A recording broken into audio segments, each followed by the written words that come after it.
Welcome to Balanced Life with Debbie Carlin Boyle. Conversations connecting to a healthier you. The show that gives you all the latest and greatest health and wellness information to inspire you to live a life of balance and joy.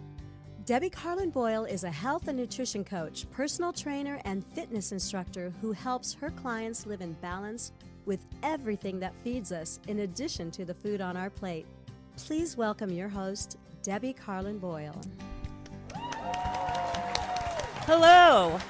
Hi, everybody. Welcome. Welcome this Tuesday afternoon. Sunny downtown Burbank. The strike is over. Yay. We're in the middle of November 2023, and really excited strike is over, but it's a lot more crowded in this area because we're at Burbank Studios. So people are starting to move and get back on set, which is a really wonderful thing for the economy around here, and I would say across the country and even the world for that matter. So welcome. I'm glad you're with me today. You have reached my show, which is Balanced Life with Debbie Carlin Boyle, conversations that connect to a healthier you. I have conversations that help you learn a little bit more about how to create longevity with quality in your life, because that's what it's all about. We want to get those numbers up and chronologically get our age number up, but we also don't want to deteriorate our health going down as that happens.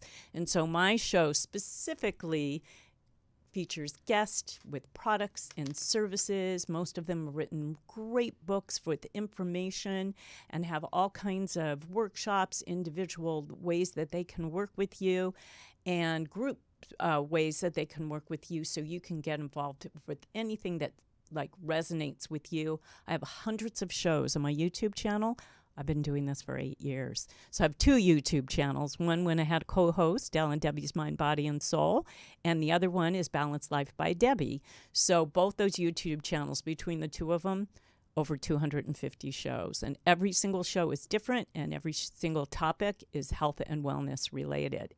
So I invite you to join me on there. You can get subscribed, and you'll get notified every time a new show comes up. It's Balanced Life by Debbie, D-E-B-I, YouTube. And we are streaming live there today, and all my other shows are there as well. So go there today, or you can go there and look at all the archives of shows that I have. I also want to tell you a little bit about how you can get involved in the conversation today. We would love to have you call in. That's why I call it Conversations Connecting to a Healthier You, because it's not just me and my guest, but it's also the audience and how you can get involved. So the number here is area code 323-524-2599. Again, 323-524-2599.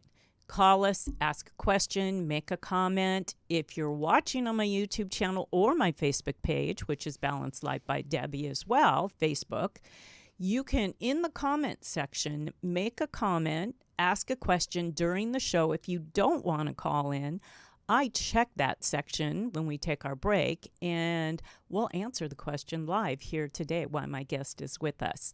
So I'd love for you to do that. I also want to tell you really quickly about myself. I am a personal trainer, a fitness instructor, and a health and nutrition coach.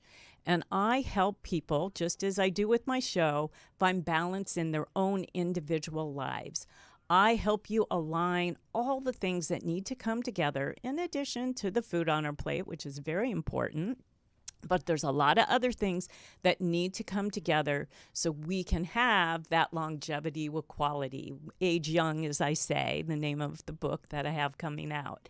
So all those little things, whether it be finances, creativity, social life, how you live in your environment, what your career is, exercise, your sleep, all those little things that you think might, you take for granted, well, they need to kind of level out and come together so you optimize them and that you have that life of longevity with quality. And sometimes it's hard to do that on your own. I think we all need a coach for what our passion is, and we can take it up a step 2 steps, 3 steps, and really create the life that we want. Because the ultimate thing is to live a life of joy.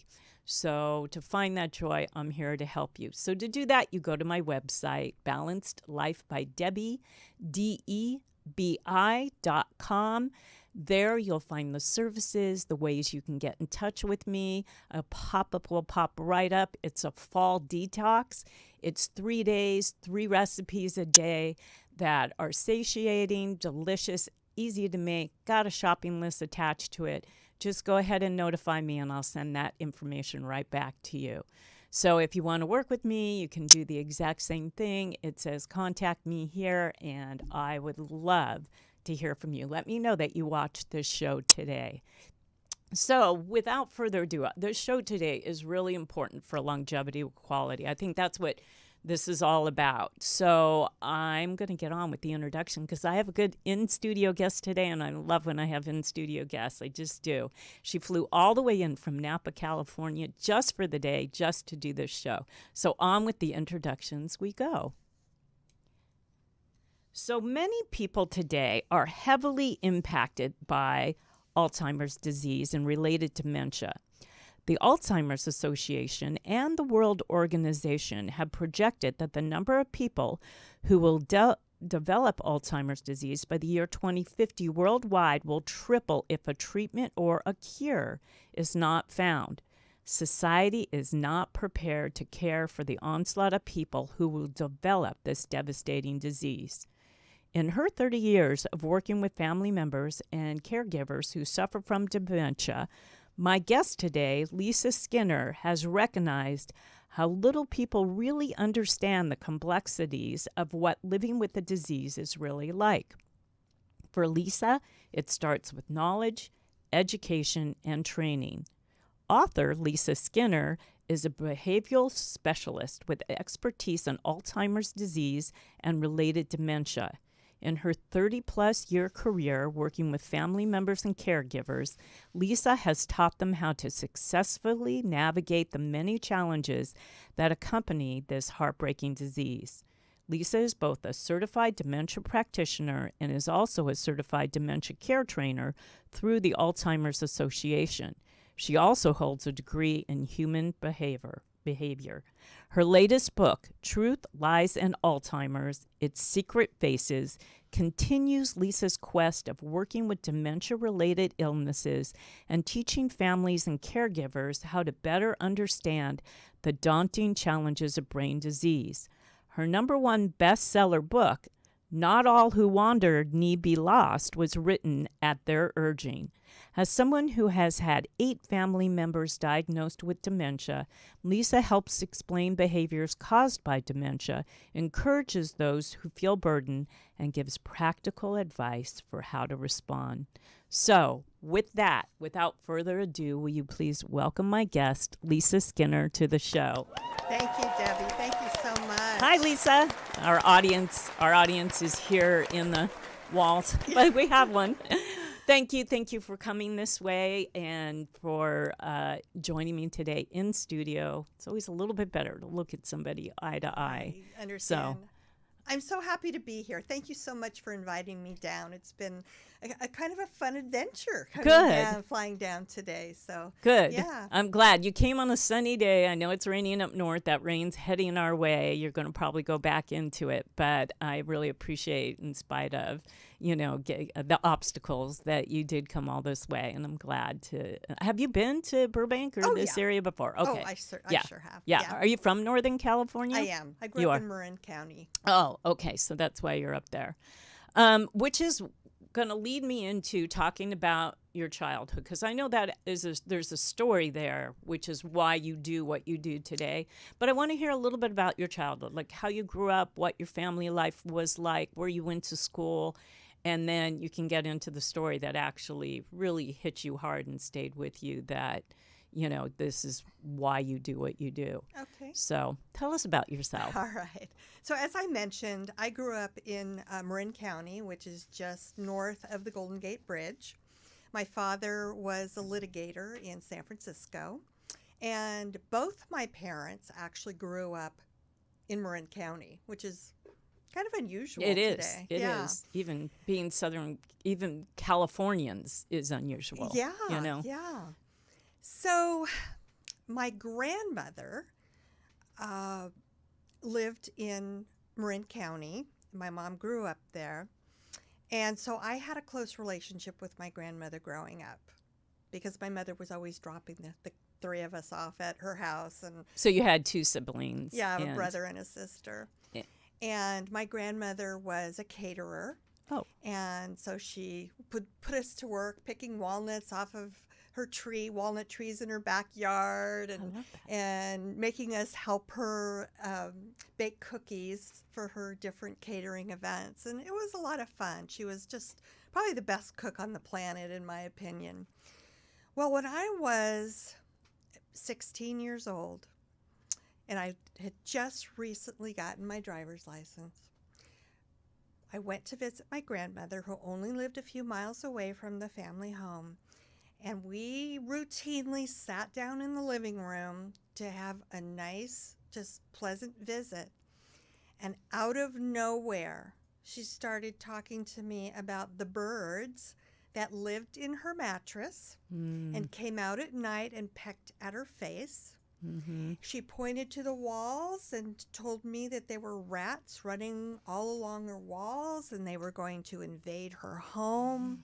She proceeded to tell me about these men that were constantly trying to break into her home, and they were stealing her jewelry, and she knew that they were going to kill her. Mm-hmm. And I'm sitting Frightening there. for a 16-year-old to hear. Well, besides that, there was no evidence. This is like the first she displayed of what. So there was nothing leading up to that, because that's pretty drastic It was without very any drastic. like memory loss, like where did I put my keys kind of thing even before that. There But was a little bit of evidence towards normal aging forgetfulness. Yeah. After thinking back, but not these just far-fetched stories. stories, yeah, this hit suddenly all It at really once. did. Yeah, that's frightening for her and for you. I wasn't quite sure, to be honest with you, how I should react to these wild stories she's telling me. But, I grew up with my grandmother, as I said. I had never known her to lie, to embellish anything. She was a sweet, demure little lady. So I said, Grandma, I'm really interested to hear more about your birds. Okay. And I said, I've never heard anything quite like this, so I'm really intrigued. Let's go into your bedroom, and I want you to show me where these birds are coming in and out of your mattress, so maybe we can do something about it. So I led her into her bedroom. I threw the covers off her mattress. I pushed it up, looked underneath, and I said, Grandma, I'm just not seeing any evidence of any birds getting in and out of your mattress. Do you know where they're coming from? And she looks me straight in the face and says, Oh, Lisa, they are there. They're just very, very clever. Wow. And I thought that was just a classic response. Yeah. And then, of course, doing this professionally for 30 years now, I know it was a classic response because people who live with Alzheimer's disease and dementia cover up some of the things they tell you. Yes, they do. Yeah. Yeah, well, I've had personal experience, so. Okay. But yeah, and I don't think people realize that or know that. So. No. So anyway, I didn't argue with her. I didn't contradict her. I was taught not to. Mm-hmm. You don't contradict your grandmother. But I went home and I said to my mother, I said, what's going on with Grandma? I mean, she's telling me these unbelievable stories, and I just didn't know how to respond to them. And she says to me, oh, Grandma's been diagnosed with senile dementia. I said, oh, thanks for telling me. Oh, yeah, I was going to say, yeah, no warning. Yeah. So anyway, kind of to continue with the story, and this is to really address your question because this is what really made the impact on me, is shortly after I confronted my mother about these symptoms that my grandmother was displaying, a police officer, the chief of police, knocked on our door and said to my mother, I'm the chief of police, and your mother has been calling our department 4, 5, 6, 7 times a day. And at first, we sent a patrol officer out to check out her claims, and this just continues and continues and continues, and we can't find any evidence of anything going on there. And he looks my mom straight in the eye and said, you know what? I just need to tell you, you've got to do something with her. She's a nut. She's an absolute nutcase. That's cruel. It was very cruel. And standing there hearing this man who was in the position in the community to protect the citizens and give people the benefit of the doubt that maybe there was something going on with her, and just flat out calls her a nutcase. And that, to this day, has never left my brain. Obviously, I mean, you parlayed an entire career around the treatment of your grandmother, knowing that she had dementia, and that he was very had no empathy and was cruel, and which is counterproductive to what he should be doing, and obviously uneducated about how to handle somebody. I would hope this day and age it's better, but you'll know better. You'll be able to answer that. But I can imagine why that stuck with you. It would stick with me pretty heavy too. Well, to be honest with you, things have not changed that much. Maybe just starting to change in the last couple of years since our COVID pandemic. But as you mentioned in the introduction, I've been doing this professionally for 30 years. Yeah, it's a long time. And I have not seen a lot of change in terms of paradigm shifts, understanding the disease. We don't necessarily call it senile dementia anymore. Right. We don't say the word senile anymore, that they're senile, because that is, so yeah, that's kind of a more nuanced thing. It's kind of a woke thing in that it's derogatory. But it still doesn't mean that the behavior towards somebody who has, and there are many forms of dementia, many stages. It takes, as you well know, and I think, people are maybe being more sympathetic or delicate about it, but doesn't mean that they're educated on how to handle. And that's what you're all about. That's exactly. There are many books on this is what dementia is. This is, there are prevention books. There are books talking about the levels and the different, how long does someone live with dementia based on what you see and all of that. But there aren't, what I've seen, and like I said, I've been doing this 8 years, I have not seen a book or a person that specifically deals with the people who are caretaking and the ones that love the person who has disintegrating brain, basically, power. And you hit on it so succinctly and so smart with love and compassion that I've never seen that. I think it's so important. So when you went to school, when you went to college, did you study psychology, behavioral sciences? Knowing what happened to you when you were 16, you just said, I got to do something about this? Was that like a purposeful, mindful thing, or did you fall into it later? It was kind of an accident.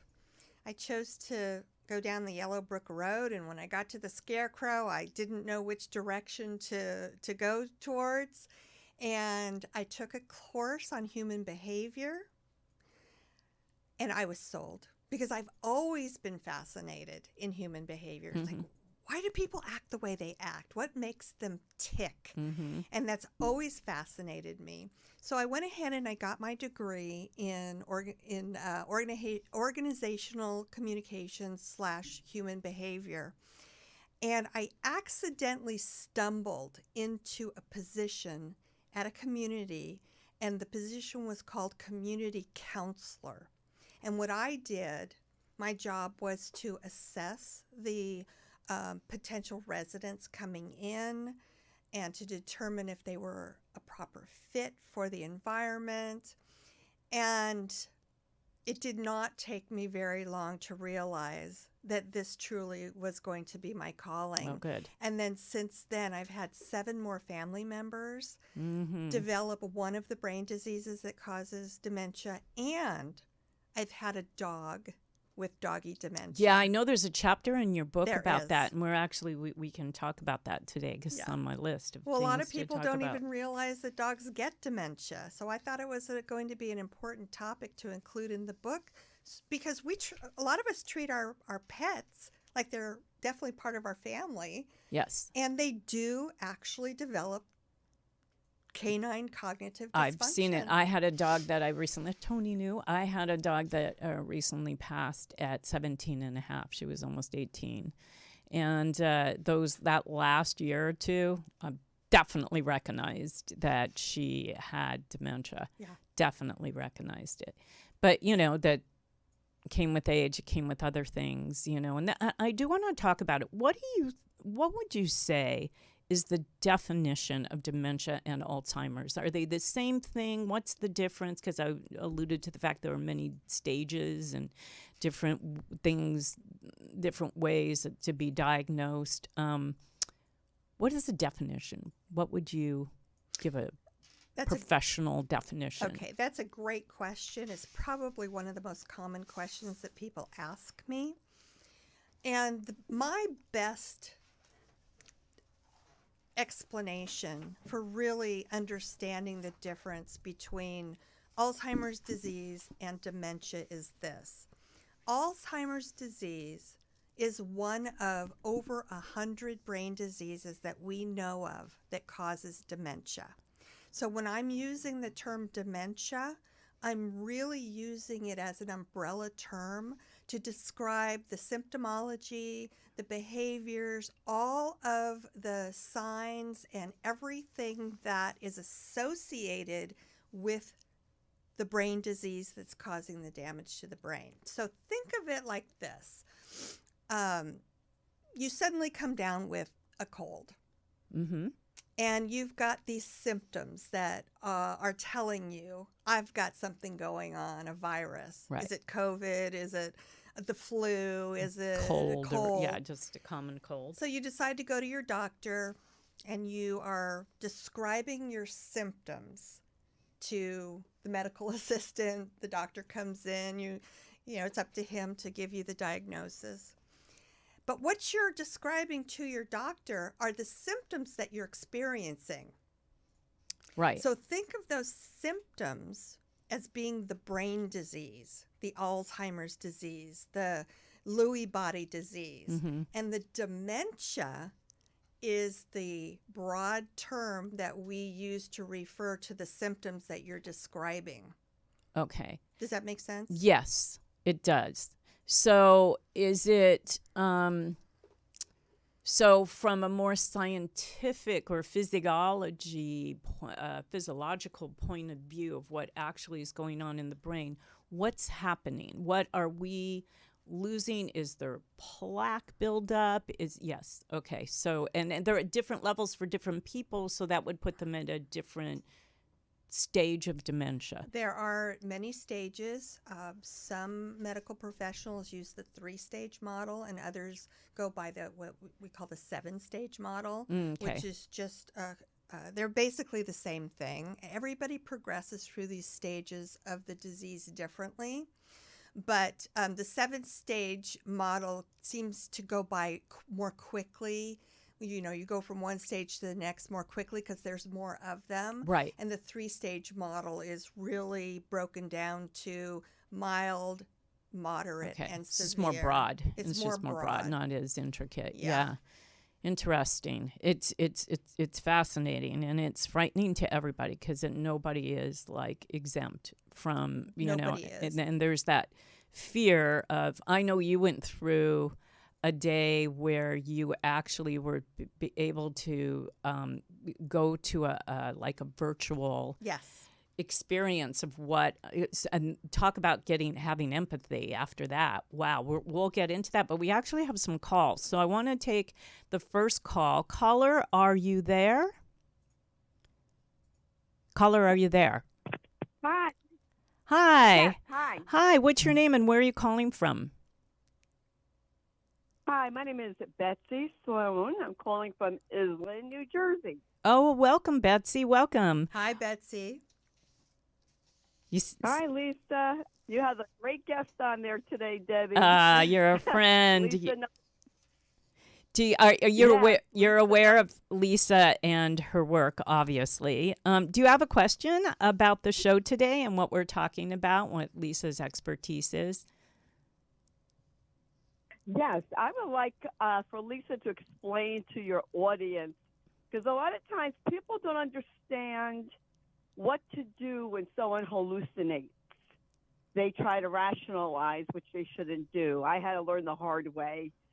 My mother-in-law, when there wasn't the information 23 years ago, and, education is very important, and I'm so glad Lisa's doing what she's doing. But if Lisa could tell the audience what someone should do when someone is hallucinating, I think would be great. Yeah. Thank you. I think it's important. Thank you for that question, Betsy. Yeah. So A hallucination in people who live with Alzheimer's disease and dementia is really a type of false belief. So hallucinations usually include people seeing things that aren't there. kind of like your grandmother and the birds. And the birds. Yeah. That actually is a hallucination. Yeah. My mom had that oh, too, she by the did? way. Yes. Okay. Very prevalent. Yeah. So There's also another set of symptoms that we call delusions, which are also false beliefs, but they're a little different. And so what we want to do, and this is probably one of the most critical aspects of trying to manage this disease on a day-to-day basis, because you never know what's going to show up. mm-hmm. And there are best practices to effectively communicating and managing this part of the disease, and there are other practices that are not quite as effective. And we know what's working because for the last 30, 40 years, there have been so many different approaches practiced and therapies practiced and techniques. So, 30 years ago, we practiced what's called reorientation therapy. Mm. And what the therapists did was they sat with the residents in the assisted living or the memory care facility, and they reinforced their reality. So if they didn't really remember where they were, they reinforced their surroundings. They reinforced the time of what time it was of the day, what the current events that were happening. And as it turns out, this approach did not work. It's not a good thing. Yeah. No, Mm-hmm. it didn't work at all. Because you're trying to convince someone something that is not. That's exactly It's not right. convincible. Yeah. That's exactly right. So you got to kind of meet them where they're at, correct? You need to embrace their world and do what we call join their reality. And I will give you an example if that's okay. Yeah, sure. That helps. So this happened with my mother-in-law, who was kind of in the mid-stage of her dementia. And we took turns as a family taking care of her. And she was over at my house one Sunday, and she was sitting on the sofa, and we were having a really nice visit. And just out of nowhere, she jumped up off the sofa. And in a panic, she said to me, "Does Marty know I'm here? Does he know I'm here? I've got to get home. I've got to fix some dinner." Well, Marty was her late husband. Yeah. And just like on the spin of a dime, it's that short-term memory kind of short-circuited out on her. And all of a sudden, she was living her reality, thinking her late husband was sitting home waiting for common. her. It's very common. Mm-hmm. And most people in the old ways would say, which doesn't work, no, and try to bring them into present that, don't you remember Marty died 20 whatever years ago? This is blah, blah, blah. That doesn't sit well. So what is the better thing Okay, to so do? that typically is our instinctive reaction. Yes, I did it. Me Yes. too. Because we want to fix our loved ones. We want to pull them back into our reality. Right. It doesn't work. Mm-mm. And think about this. If I had done that and said to Marianne, don't you remember? Marty died 5 years ago. He can't be sitting at home waiting for you. That could have sent her into an absolute panic because in her mind during that period of time, she obviously didn't remember that he had passed. Right. To her, he was alive and well Right. and waiting for his dinner. So this is what we have come to realize. But, so what would you say to her? Well, I'll tell you what I said yeah. to her. I said, "Oh no, Marianne, Marty just called. I just got off the phone with him. Okay. And he knows you're here. He knows we're having a wonderful visit. I told him I would bring you home very soon so she could fix you could fix him your dinner, and that everything was fine." And he says, "Well, I don't want to disrupt her visit with her son and daughter-in-law, so just tell her to relax, take her time." And then you could see her entire demeanor change. Oh, so smart. She relaxed. She sat back down. Yeah. She said, "Are you sure he doesn't mind?" I said, "No, I promise. He's fine with it." Wow. And once I kind of addressed her concern and removed that concern from her mind, because once they latch on to a belief, as long as they're concerned about it, they don't let it go. Right. So as soon as I told her that he was perfectly fine with her being there, she said, "Are you sure?" Wanted the reassurance, and sat back down. And about a half hour later, I took her home, and she was back to her normal self for the rest of the visit. Yeah, you didn't make it worse. You made it better. And people need those skills. They need your book. They need those skills to do that. This is the one area that I have seen such a shortfall in the 30 years that I've been doing this professionally, is we need a better mechanism for helping people understand this disease and helping people understand what's happening to the brains of those who are living with this disease and where these reactions come from, what triggers these reactions, what's happening to the brain. And this is the biggest shortfall that I have come across. I bet. I feel people really need. Betsy, are you still there? That was a great question. I think our audience needed to hear that answer. We're going to keep on this realm of how, because there's so many different scenarios that come up with people with dementia and how we should approach it. Did that help, Betsy? We lost her. Yes, oh, you there? Definitely. My husband had early onset Alzheimer's, but when the time that Matt hallucinated, I had educated myself, so I knew what to do and told our son what to do. And it makes such a big difference when a caregiver is educated. Love hearing that. So You're lucky to have Lisa and her expertise in your court. Wow. Yes, definitely. Well, I want to thank you for calling in and endorsing Lisa with your own personal experience. And we're going to get to how people can get in touch with you if they're going through, how they can get a hold of your book and all of that. Thank you so much, Betsy. Have a beautiful afternoon or evening back east now. So thank you for checking us out. Keep listening. Thanks, Betsy. Okay, bye-bye. Bye. Yeah, that was a great question, because I think all of us can have experienced somebody with dementia in our life. Most of us, if we're grown-ups, even from a teenage age, I've experienced it. My parents, my in-laws, I've seen it, and I kept doing the correcting thing, like I was saying. So I think most people do that and don't know how to handle it. I mean, what a great service you are doing. Well, it's So, counterintuitive. yeah. It's very counterintuitive to know to respond that way because, as I said, Just making it worse. Yeah, it's making it worse. And you don't want to make somebody who's already in distress Yes. more distress.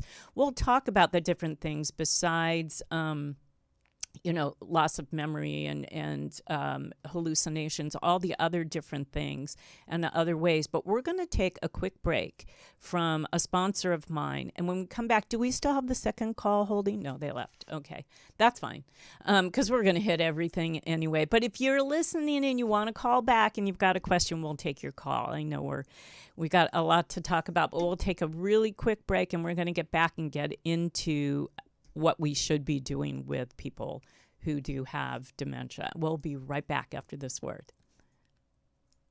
Cicera Oleo de Oliva is an extra virgin olive oil company with a mission to provide high-quality, current-season Italian oils to families. They have partnered with 2 centuries-old family farms in the Tuscany region of Italy to grow, harvest, and bottle their amazing oils. Founded by a nutritionist who has a love of the land, sustainability, nutritious foods, and of course, Italy, they strive for a peak freshness and high nutritional content in every single bottle. All of their oils are current season, extra virgin olive oil, bringing you a true branch to bottle experience, and I know firsthand. So, for an offer, go to www.CESIRAOLIVA.com and enter Balanced Life 10 for 10% off. I know you're going to love this healthy and delicious addition to just about any meal.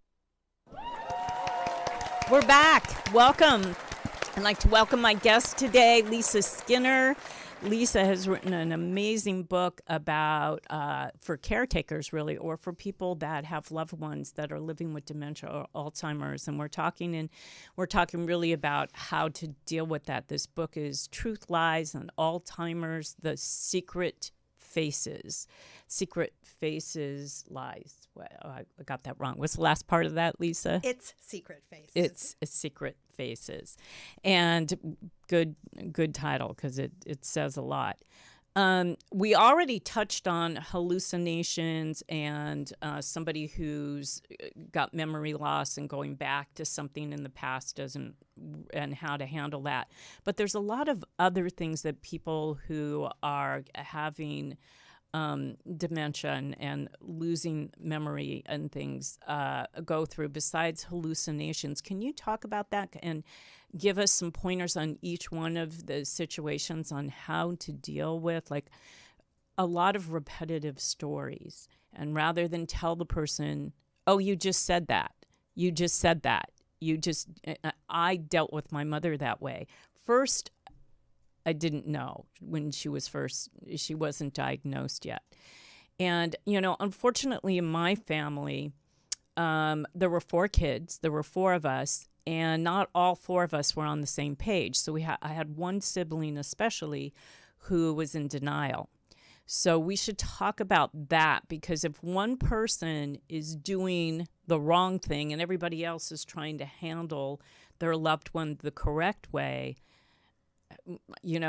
that he refused to educate himself on the fact that no longer could she live alone and that she did have dementia. And then, she had full-on Alzheimer's by the time she was diagnosed. He fought us. And I mean, he was trying to go to court to fight us about giving her the proper care. So could you talk about that, the different things that come up that families can look for, and how we deal with other members of the family that maybe aren't on board? Yes, and this is a very, very, very common dynamic between family members. I have counseled so many people that kind of have split themselves into camps, my own family included. I mentioned my mother-in-law, and there were definitely 2 camps. Because there's that denial thing going on. And a lot of guilt. Yeah. And, some of the siblings have a hidden agenda. They don't want to spend down all the money that they Yeah, maybe... that was part of Okay. my brother's problem. Okay. Yeah. And, there's one story in my book about this very topic where the brother, there was a brother and a sister, and she had been doing a lot of her own due diligence and research on living with Alzheimer's disease, and had pretty much drawn the conclusion that their dad needed to be in a memory care facility. Mm-hmm. And the brother was adamant, I could never do that to my dad. Same exact situation. Same situation in our family. Yeah. And what was happening on a regular basis, and this is very common, the dad was leaving the house, getting in his car, driving over to a Hooters restaurant, and trying to ask the wait staff out on dates in his 60s and 70s. Mm-hmm.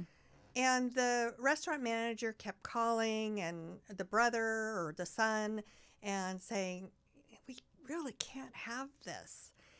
And kind of like my grandmother, you really need to think about an alternative solution to this situation, and he just wouldn't have it. So the police actually found this man sleeping in his car in the Hooters parking lot one night, and he had been missing for 2 days. Oh, no. And the daughter said, okay, that's it. This is not safe. This is not good. We didn't know where he was for a couple days. So the son finally, or the brother finally conceded and said, okay, we'll try it out. And they went to visit him in the memory care center because he actually had progressed too far into the disease to qualify for assisted living. Mm-hmm. And they went to visit him, and they were blown away at how happy he appeared to be. Oh, because, hopefully he was with caretakers that knew how to take care of them in the correct way. And she did her homework. Yeah, she smart. found a thriving environment for him. They gave him a job. He was so proud of his job. He felt he had a purpose. He felt he had a meaningful life again, where he didn't feel that way when he was home alone.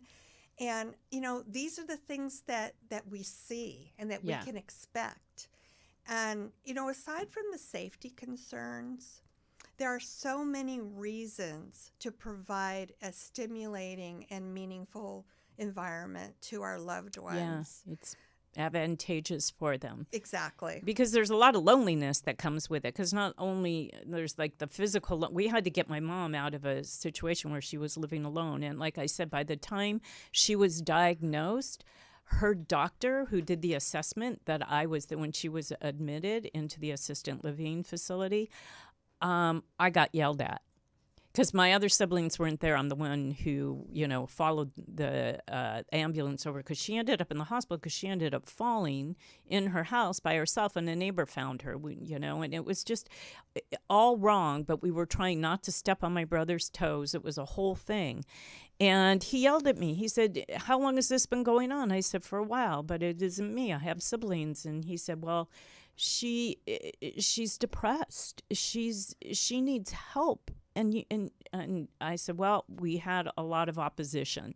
And he said, well, I'm glad she's finally here. And it was such a relief to me. But my brother fought us all the way, even after that. He kept, because once a person is diagnosed, they can't go back and redo a will or get somebody to become executor of their estate. Right. He was bringing papers for her to sign. Yeah. See, he did have an ulterior motive, and we were trying to tell him it's illegal, and then we had to get a lawyer involved. It was just it just brings this. If you don't educate yourself and you don't know how to handle when something like a parent or an in-law or a grandparent, and this happens to, it pulls families apart, which I think is just awful. Unfortunately, we're down to the last 5 minutes. Aww. And there's so much to hit on. There really is. So I want you to I want to touch, because I am a health and wellness show, I want to touch a little bit about prevention, because I know studies have come out recently about, not recently, we've known for years that lifestyle plays a part into being able to keep this from coming too early or even at all. And what I saw in my family is part of the reason why I got into this health and wellness thing. And I know food is medicine. Medicine's food. It can harm you and it can heal you. And if you want to keep all those neurons, activated, then food is the way to do it, because gut health is brain health. So it's the diet. There was a new study that recently came out. It's what's the diet that it's the Mediterranean diet, Yes. basically, which Yes. is what I was going to say about the olive oil. I mean, that is a component. That is one of the healthiest oils you can do, and it's a component of longevity. And there's the blue zones. What we know in the blue zones, these people that live to be centenarians that don't have dementia. They have a high quality of life, and they're still very active with what they do and what they say and part of conversations. And looking at those zones and all the things that they are doing could be a preventative way of keeping this dementia away. And that's exactly right. And so many of the things that you said in your introduction, not of me, but of your show, resonated with me because they're so true. And you know this from the work you do. There is definitely truth to the adage, we are what we eat. Big time. And this is not me saying this. This is not you saying this. These are evidence-based studies, scientifically peer-reviewed studies that have shown correlation between the foods we choose. And these all play a part, and I know we don't have a whole lot of time, but they all play a part in whether as individuals, our risk of developing Alzheimer's disease is going to be diminished or escalated. Yeah. And there are so many of these risk factors that play a role, but the number one risk factor is age, and we can't do anything about that. Right. But we can certainly do something about the foods we choose to eat. And you're right. The lifestyle. Mediterranean diet is the recommended diet. It's the complex carbohydrates, and it's the leafy green vegetables. Big time. That's the main thing that you should, these phytochemicals that you get from the leafy green vegetables or the dark vegetables, even a variety. Eat the rainbow. I talk about that all the time. Make that 3/4 of your plate. Yeah. That's what it should be. And then the protein, of course. Lean meats, though. Yes. More fish and less wild red meat. caught, free range source of meat. Whatever that, if you are going animal based, whatever that animal ate, guess what? You're eating it too. It's going into your body. Because when we think about food, we have to think about once we get satiated, and once we get the taste and flavors and all that out of our mouth, then the food's doing its job. Your vitamins, minerals, and nutrients are going to work. But if you're putting toxins and chemicals and processed food in your body, it's going to work and it's getting stuck. It doesn't know where to go. So what it does is it causes all different kinds of diseases, cancers. Inflammation. Inflammation and we know is where it starts. the number one worst foods for us to ingest are the ultra-processed foods. So anything that has sugar. Our sugar. brains do not like sugar. No, but we're addicted to it. And a new study just came out recently. I think I read about it yesterday or today about young kids, teens, anger management, and violence. And those there was almost 100% turnaround of those kids who changed their diet to get away from junk food and ultra-processed food and start eating more of a Mediterranean diet.